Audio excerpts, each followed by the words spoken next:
নমস্কার বন্ধুরা, আজকে আমি আপনাদেরকে একটা চিকেনের দুর্দান্ত রেসিপি বানিয়ে দেখাবো।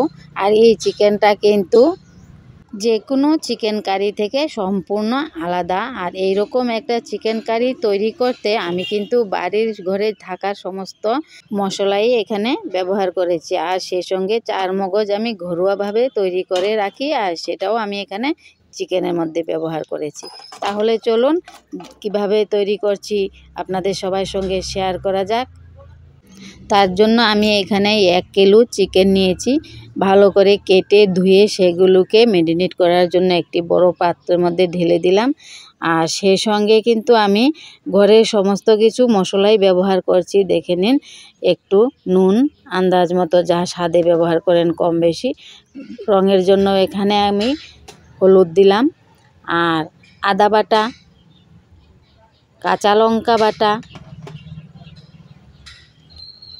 জিরা বাটা, শুকনো লঙ্কা বাটা, আর এই সেই চারমগজ যা আমি ঘরে নিজে তৈরি করেছি।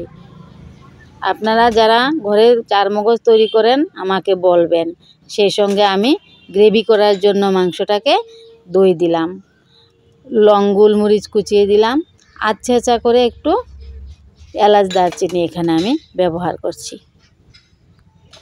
আমি কিন্তু এখানে কোনো তেল ব্যবহার করিনি এখনো পর্যন্ত। আর যে ছোটো বাটিতে তেলটা রেখেছি সেটা চায়ের চামচ দিয়ে 4 চামচ আমি এখানে পতঞ্জলি রাইস অয়েলটাই ব্যবহার করব। আর এই যে আমি ম্যারিনেট করে নিচ্ছি সবগুলি ঘরোয়া মশলা দিয়ে ভালো করে 10 মিনিটের জন্য।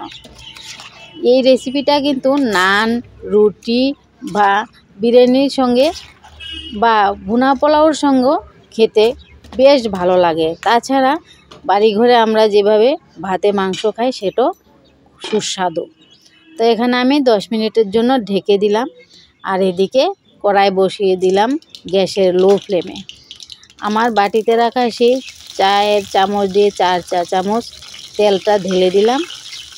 একটা লং 2-4 টুকরো করে, 2-4টা তেজপাতা নিয়ে ঢেলে দিলাম। আর সেই সঙ্গে 2-4 টুকরো নারকেল দিলাম। এই রেসিপিটা কিন্তু একদম নতুন ধরনের, অসাধারণ হয়। বাড়িতে কোনো স্পেশাল অনুষ্ঠানেও এটা বানিয়ে অবশ্যই খেতে পারেন। তো এখানে আমি 2টো আলুও ব্যবহার করেছি, আপনারা চাইলে দেবেন, মন না চাইলে না দিলেও হয়। তো সেই আলুগুলোর সঙ্গে আমি রসুন কুচিয়ে রাখলাম, আর পেঁয়াজের যে কুচিয়ে রাখা সেগুলো দিয়ে দিলাম। আর 2-4 টুকরো করে রাখা ছোটোখাটো পেঁয়াজগুলোও আমি ব্যবহার করে নিলাম। গ্যাসের লো ফ্লেমে আমি কিন্তু এখানে ধীরে ধীরে একটু ফ্রাই করে নিচ্ছি। বাড়ির সবাইকে নিয়ে এই রেসিপিটা খেতে কিন্তু ভীষণ মজা। তো এখানে আমি আলুগুলোকে ভালো করে ভেজে নিচ্ছি, সঙ্গে কুচিয়ে রাখা রসুন পেঁয়াজগুলোকেও, যেগুলো আমি 2-4 টুকরা করে দিয়েছিলাম সেগুলোকেও ভালো করে ভাজি হয়ে গেলে আমি ম্যারিনেট করে রাখা সেই মাংসগুলোকে কিন্তু ঢেলে দিলাম। এখন একে একে হালকাভাবে আমি নাড়িয়ে চাড়িয়ে পেঁয়াজ রসুন আলুর সঙ্গে আমার এই ম্যারিনেট করে রাখা মাংসটা আর 2-4 টুকরো করে রাখা আরও 2-4টি পেঁয়াজ আমি একসাথে 2-1 টুকরো টমেটো দিয়ে মিশিয়ে নেব। গ্যাসের লো ফ্লেমে ভালোভাবে আমি কিন্তু এটা মিশিয়ে নেব। এই যে আমার মেশানো হয়ে গেছে। তো এখন আমি গ্যাসের ফ্লেমটা একদম হাই করে দিয়ে ভালোভাবে এটাকে ঢাকনা দিয়ে দেব। ঢাকনাটা ততটাই ভাপিয়ে নেওয়ার মতো হতে হবে যাতে 10 থেকে 15 মিনিটের মধ্যে একদম দুর্দান্ত পাক উঠে যায়। এই যে একদম ঘটঘটে পাক উঠে গেছে আমার সেই মাংসটা। তো আরেকবার আমি এপিঠ ওপিঠ ভালো করে নাড়িয়ে দিচ্ছি যাতে আমার বাকি পেঁয়াজ আর টমেটো সেগুলি আলু মাংসের সঙ্গে একদম মিশিয়ে যায়। যেহেতু আমি এক্সট্রা কোনো মশলা এখানে ব্যবহার করিনি, আমার ম্যারিনেটে সমস্ত কিছুই ঘরের ছিল। ঘরোয়া চারমগজ কী হতে পারে, যদি আপনারা কেউ আন্দাজ করে থাকেন তাহলে আমাকে কমেন্টস করে অবশ্যই জানাবেন।